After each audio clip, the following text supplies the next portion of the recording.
আলহামদুলিল্লাহ। আমার আল্লাহ তাআলার বহুতবার শুকরিয়া। প্রত্যেকটি জিনিসের একটি পর আছে। এক নাপিত রাজার চুল কাটছে। হঠাৎ করে নাপিত বলে উঠল, রাজামশাই, আপনার মেয়ের সাথে কি আমার ছেলের বিয়ে দিবেন? নাপিতের কথা শুনে রাজামশাই তো অবাক। নাপিত বলে কি? কথা উত্তর না দিয়ে রাজা মনে মনে চিন্তা করতে থাকলো।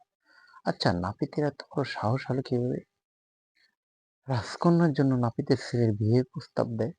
রাজা নাপিতের কথা কোনো উত্তর দিলেন না। নাপিতের চুল কাটা শেষ হলে নাপিত চলে গেল। তো রাজা উজিরকে ডেকে নাপিতের উদ্যুত্তর কথা বললেন।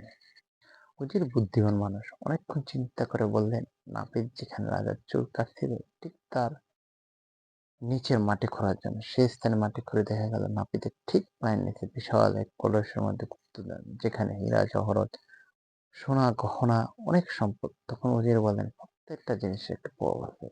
এই ধন সম্পদ গুলো একটি প্রভাব আছে। নাপিত এই সম্পদের উপর দাঁড়িয়ে থাকায় এই সম্পদের প্রভাব তার উপর পড়ে, এবং সেই প্রভাবই নাপিত তার ছেলের সাথে রাজকন্যা বিয়ে দেওয়ার প্রস্তাব দেয়।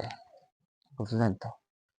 সবকিছুর একটা প্রভাব আছে। আপনি যেই দল থাকবেন ওই দলের প্রভাব হবে। আপনি যেরকম আমির, যেরকম লোকের, যেরকম আলেমের থাকবেন সেরকমই হইব।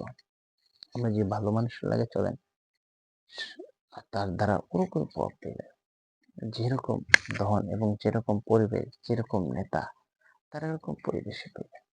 আল্লাহ তাআলা বুঝাতে হবে।